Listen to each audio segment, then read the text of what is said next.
Rob versus Zay is officially penciled in, man. I can't wait for this matchup. ABC Crew breaks it down and gives our initial thoughts and reactions.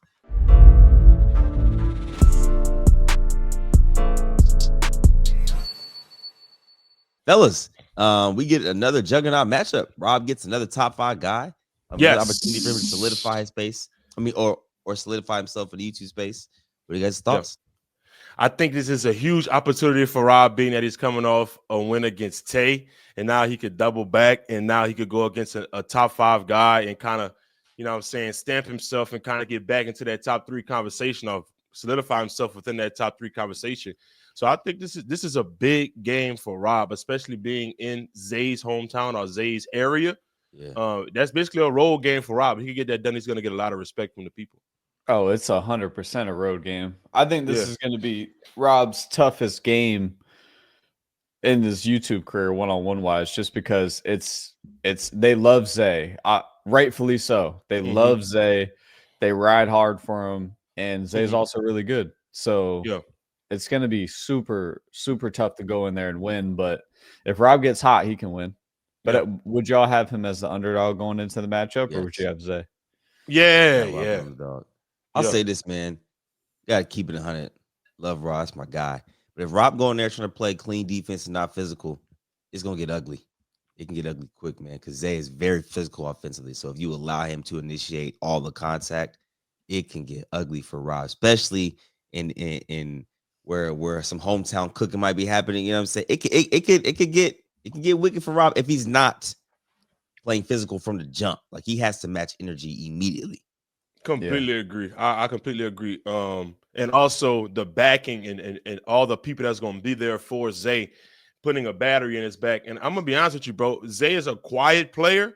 Like, he's like, his demeanor is quiet, things of his nature. But when he gets going in the ones and he gets a bucket of talk, like he gonna bring that energy that's needed, and you're gonna have to really match what he has going on over there. Like, it was a stint against Tay, I believe, or even some of the one-on-ones on tour. When he gets a bucket and he starts building that momentum, he gonna bump you. He gonna let you know after a bucket that he's here. So Rob is gonna have to match that. Yep, it's gonna be tough. And then mix it up with the catch triple threat 3. The way Zay gets it off really quick, like he definitely, like you said, B, when he gets his pace going and is playing at that fast pace, but making quick decisions decisively. Like, like you said, he'll score at the rim, pump fake, give you another look, and then catch a quick 3 and shoot. So it's like a blender. He's like he puts people in blenders. Yeah. Let me ask you guys this, man. Like, okay, if Rob comes out on top, who do you think? Like, what do you think is next for him? You gonna call out Nas? He called out Nas twice already. It's got to be Nas. I mean, at that point, I do think that that's a valid call out. Not that I don't think it was valid before, because I would like to see the matchup. I think styles make fights, and I think I want to see a lot of these guys play, regardless of maybe where you're ranked. And it's not act like Rob's also not a top 5 guy. So I get, not to dive into that situation, but I would definitely think if he did beat Zay, that a Nas game is fair enough if Nas and Zay aren't going to play, you know? Yeah. And that's my thing. Go ahead. So I was going to ask the opposite, but go ahead. So I want to hear your point of view. I was just saying, man, I think when 2025, we gotta cut out the rankings, man. We gotta just say, we gotta let players play at this point. I think this is my personal opinion. I think adding the rankings kind of hurt a lot of matchups, like potentially that should have happened. I don't know. Yeah. That's just my thing. I'll take some accountability for that. Yeah, because I made one too. I made sure. We all did. Yeah. I was like, damn, like, the rankings haven't helped any matchups like that we wanted to see. So go ahead, B. Yeah. I listen. So can you explain, like, fully explain why though, so I could like kind of like piggyback off it or kind of give my take on it? Well, I just think like sometimes a ranking can get to a player's head. Good or bad. Yeah. And I think if we just kind of call the matchups for how they are instead of saying, well, we're going to make an official rankings list, you know what I'm saying? It just becomes a controversial thing because in the NBA, you don't really see them ranking people. Like, they'll probably say, like, these are top 10 players in the league, yada, yada. But at the end of the day, they're still professional athletes. Like, at the end of the day, these 1v1 guys are still professional 1v1 guys. So like the rankings don't really matter. This isn't like March Madness where we're trying to pick a bracket here.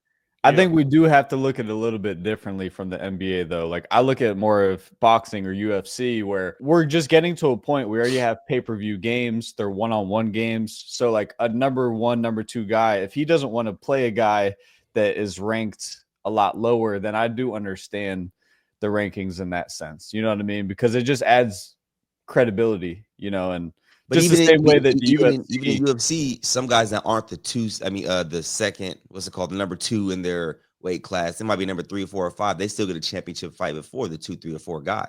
So it's like, just because you're the next up contender doesn't mean you're automatically in the title shot. No, I definitely agree. Yeah, there's always exceptions to every rule, but I just think that overall the rankings aren't a total bad thing. I just think there's that one situation with Nas and Rob, you know. Outside of that, I don't think we run into an issue a lot of times. So with the rankings, I think both of y'all got fair points, because I think what Sel is saying, bro, check up. You know what I'm saying? Like if it makes sense and you know what I'm saying, the money's there for both parties and it's a matchup that the people want to see, let's see it happen. And Millie is more along the lines of I'm more along the lines of just building the matchup. And sometimes saying like the number 1 player versus number 2 player, it's kind of like, oh my gosh, they're actually checking up at something, like, you feel what I'm saying? So I understand what both of y'all are saying, bro. But I do think sometimes a player can be like, oh, I'm number 1 or I'm number 3 and he's number 10. There's no reason for me to play him. I'm not for that. I'm not for that. Like, like a 1 should be able to play a 7. Oh, don't get me wrong, Millie.